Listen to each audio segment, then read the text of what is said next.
Have you ever wondered how one of the most consumed and controversial products on the planet is made? Behind every cigarette, there is an industrial chain that begins in cultivation fields and ends in machines capable of producing thousands of units per minute. We will enter the interior of a modern factory to discover what cigarettes really contain, how their leaves are processed, how their components are blended, and what technology allows such a small product to be produced on such a gigantic scale.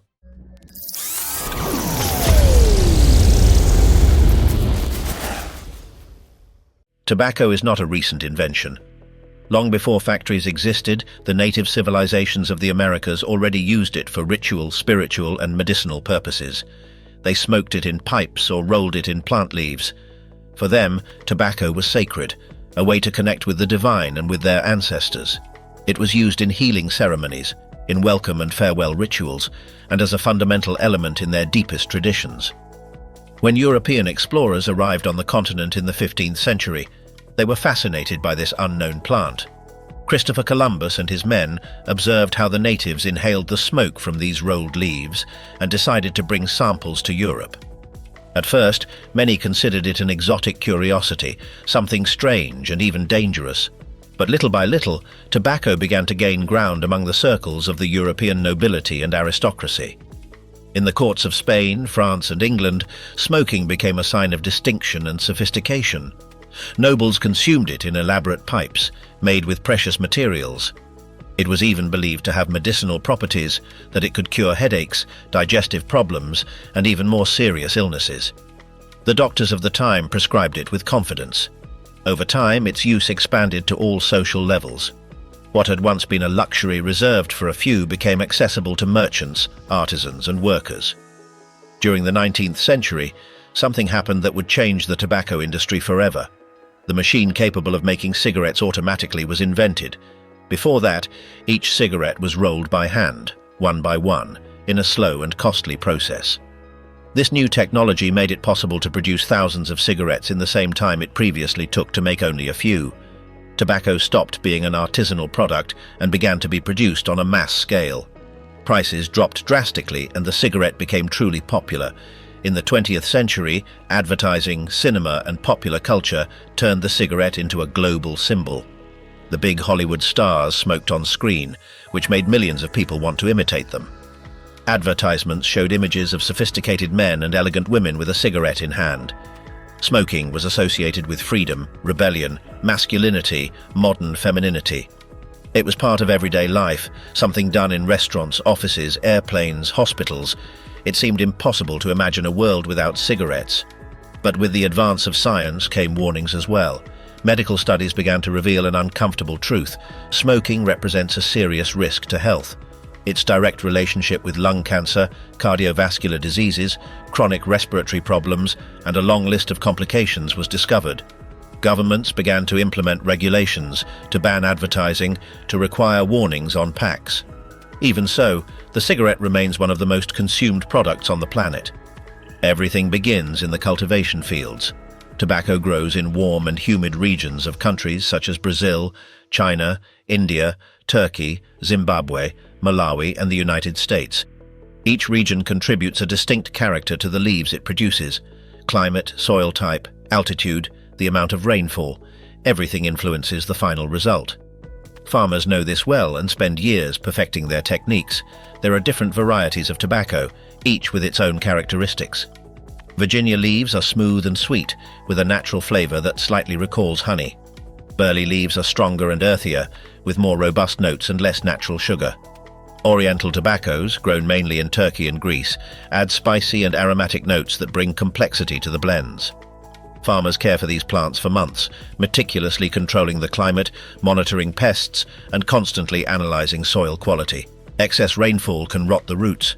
A prolonged drought halts growth. An insect invasion can ruin an entire harvest in just a few days. Producers must always remain alert, adjusting irrigation, applying treatments when necessary, and protecting their crops from adverse conditions. When the leaves reach their optimal point of maturity, a moment determined by their color, texture, and size, the harvest begins. In some places, especially where premium varieties are grown, the harvest is done entirely by hand.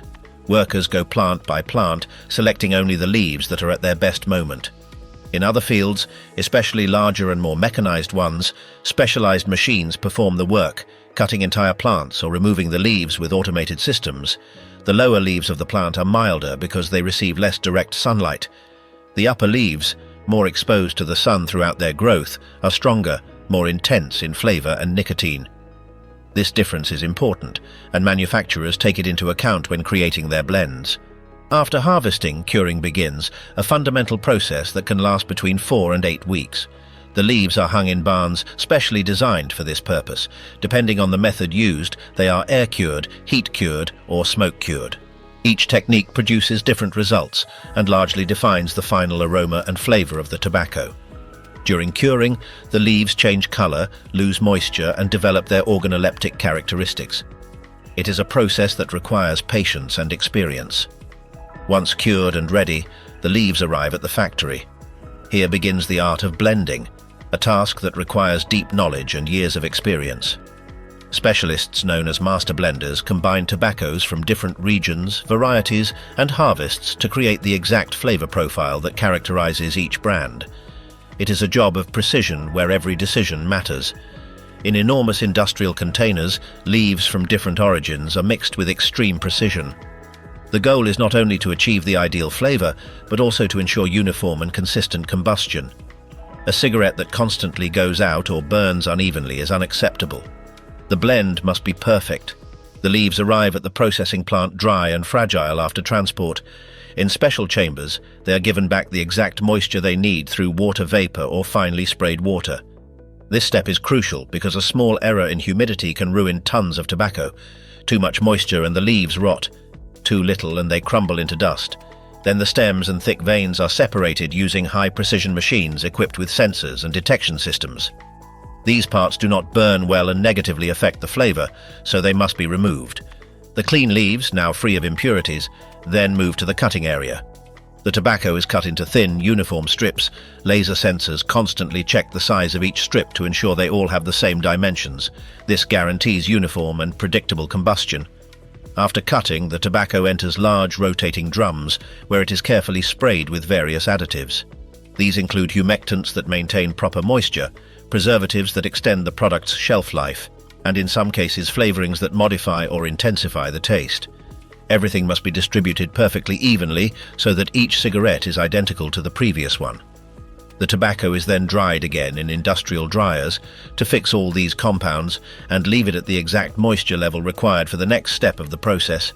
The leaf remnants, the small pieces left after cutting and cleaning, are not wasted. They are ground into a fine powder that is mixed with water and natural or synthetic binders, forming a thick paste. This paste is spread in special machines to form thin sheets, which are then completely dried. Once dry, these sheets are cut into strips the same size as natural tobacco and reincorporated into the main blend. This reduces waste, improves the consistency of the final product, and makes the entire manufacturing process more efficient. The paper that wraps the tobacco is not just any paper. It is specifically designed to burn slowly and evenly without going out or burning too quickly. It is made from special fibers, often flax or treated wood pulp, and compounds are added to regulate the rate of combustion. This paper arrives at the factory in huge rolls that are cut into strips of the exact width. The filters, generally made of cellulose acetate, are designed to trap solid particles from the smoke before they reach the lungs. They are produced in long, continuous rods that are then cut to the exact length each cigarette will have. Some filters are simple. Others have multiple layers or even capsules with flavors that can be activated by pressing them. Finally, the assembly stage arrives. In high-speed machines impressive for their precision, the processed tobacco is deposited onto the paper strip, forming a continuous and perfectly uniform cylinder. The paper is rolled, sealed with a special adhesive, and cut into exact segments. The filter is then added to each segment and attached with a small piece of tipping paper that holds everything in place. A single modern machine can produce up to 20,000 cigarettes per minute. It is difficult to even imagine that speed, thousands and thousands of perfectly formed cigarettes coming out in a continuous flow. Every cigarette produced is automatically inspected by weight sensors, high-resolution cameras that detect visual defects, and systems that verify firmness and density. Defective cigarettes, whether improperly sealed, incorrect in weight, or showing any irregularity, are automatically removed from the production line and recycled. The approved cigarettes are grouped into packs, usually of 20 units. The packs are wrapped in transparent cellophane, printed with mandatory health warnings, and packed into larger boxes containing multiple packs. These boxes are then ready for distribution to points of sale around the world. The scale of this industry is truly astonishing. Each year, so many cigarettes are produced worldwide that if they were placed end to end, they could cover twice the distance between the Earth and the Moon. It is a figure that is difficult to comprehend, but it shows the global magnitude of this product which, despite all the warnings, all the regulations, and all the knowledge about its risks, continues to be consumed by millions of people on every continent. From the fields where tobacco is grown to the automated lines that form each cigarette, this entire process represents one of the most complex and tightly controlled industrial chains in the world. Every leaf, every cut, and every blend follows precise formulas designed to always reproduce the same result. At the same time, this product also reflects the tensions between industry, consumption, and public health, an equilibrium that continues to generate debate across the planet. Understanding how it is made allows us to see the cigarette not only as an everyday object, but as the result of technology, agriculture, chemistry, and logistics working together on an impressive scale.